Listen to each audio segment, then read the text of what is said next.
Hey everyone, Ryan here at etrailer. Today on our 2024 Chevy Trax, we're going to be showing you how to install the Roadmaster 12-volt outlet kit. Before we do that though, let's take a minute and check this out. So something like this is going to be primarily used for those of you that are using a portable type supplemental braking system. For example, the one that we're using here today is the Blue Ox Patriot.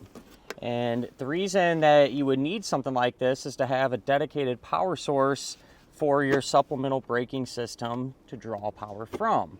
In particular on the Trax, GM requires you to disconnect the battery whenever you're flat towing. So because of that, you know, if you were to go to plug into your factory outlet, right, you're not going to have any power. With this kit, you hook this directly up to the battery. So you're going to have a power source when you are flat towing, and your braking system will work like it should. Here's how we have ours set up today. Our Trax kind of tucked up out of the way, but still pretty easy to get to. The wiring is going to be about 5 foot long, so more than enough to reach the battery. And the bracket that comes with it will allow you to pull this out and make it a little bit easier to plug in if you decide to tuck it up into a tighter location or something like that.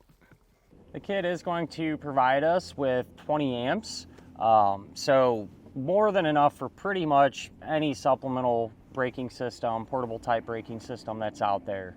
You can also use the kit to charge your phone or power up some other smaller device if need be too, if that's something that you're trying to accomplish. But other than that, at the end of the day, not really a whole lot to it. You know, it's an outlet kit that'll give you that dedicated power supply.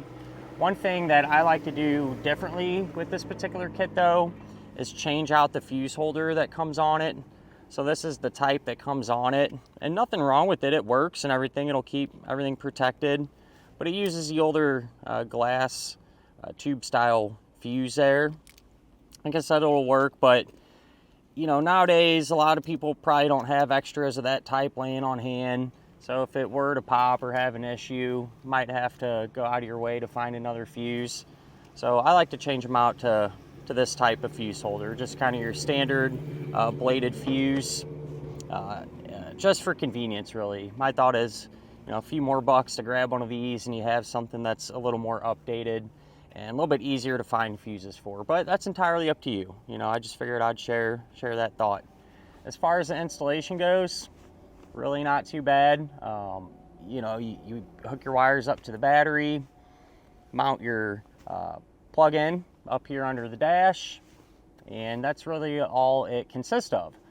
Now, with that said, if it's something you don't want to mess with, or maybe you're having a bunch of other flat tow parts set up at the same time, you can always use our dealer locator network, and that can help you find a shop in your neighborhood that can do something like this for you. But if you're going to do it yourself, hang around, we'll go ahead and get started on it now. To begin our installation for our 12-volt outlet kit, we're going to be here in the front seat of our Trailblazer. And since this particular vehicle requires a battery to be disconnected when you're flat towing, we're going to have to run this directly to the battery in the engine compartment. So the one end, I just taped up our connections and stuff. That way we can route them easier. And then what you want to do is take this little bracket,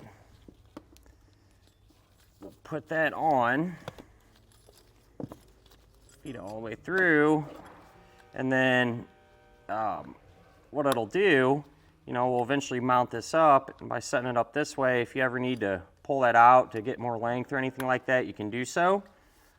So now that that's sorted, there's a grommet under the dashboard here that we can utilize to route our wires to the engine compartment. So I'll go ahead and do that now and show you how it looks. Since this 12 volts gonna have to go directly to the battery, the ends that came pre-attached on the wires aren't gonna work. We're gonna have to change them anyway. So I cut them off. I did put some white marker there on the ground wire, so the one that doesn't have this fuse holder on it, and that's because I'm gonna do away with this fuse holder too. That one uses, well, just dropped with it. That one uses a kind of the old school style glass fuse, and we're going to replace it with just a more modern version of a regular bladed type fuse holder. So that's something you can do if you want. If not, this will still get the job done. Don't get me wrong, you'll have to change the end out, put a bigger ring terminal on it, but I had this laying around, so I figured why not.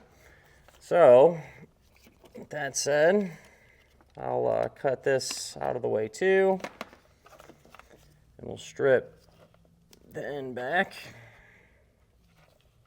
So this is our power wire.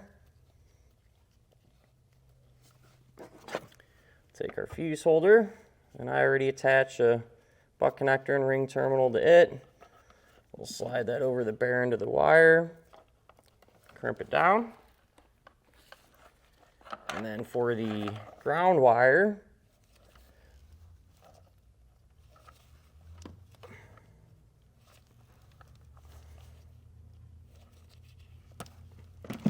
this one,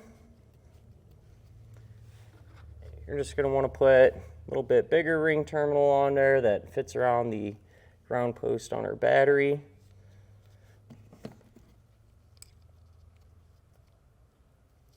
So we'll crimp that down. We're going to hook our ground wire up first. So I'm going to use this post, and while I'm removing this nut, I'm just trying to keep some pressure down on this big wire to keep everything connected. It's a 13mm socket you can use.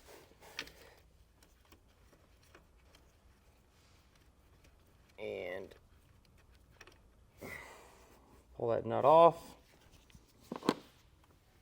Take ground wire, put the ring terminal over the stud. And we can replace that nut. Try to prevent the wires from getting smashed up and stuff there. So we'll just snug it back down.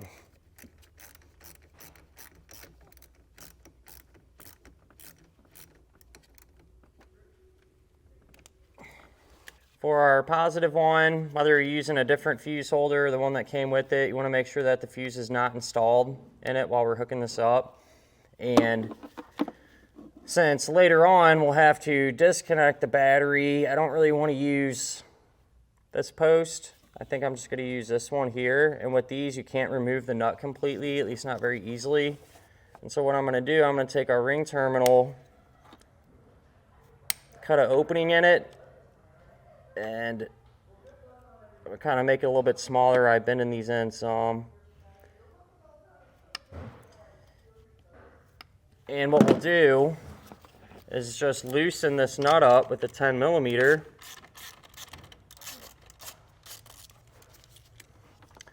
Can take this and now kind of slide it under the nut around that stud there.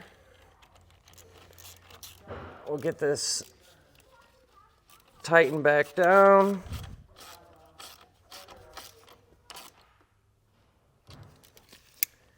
And then we'll take 20-amp fuse, place it into the holder.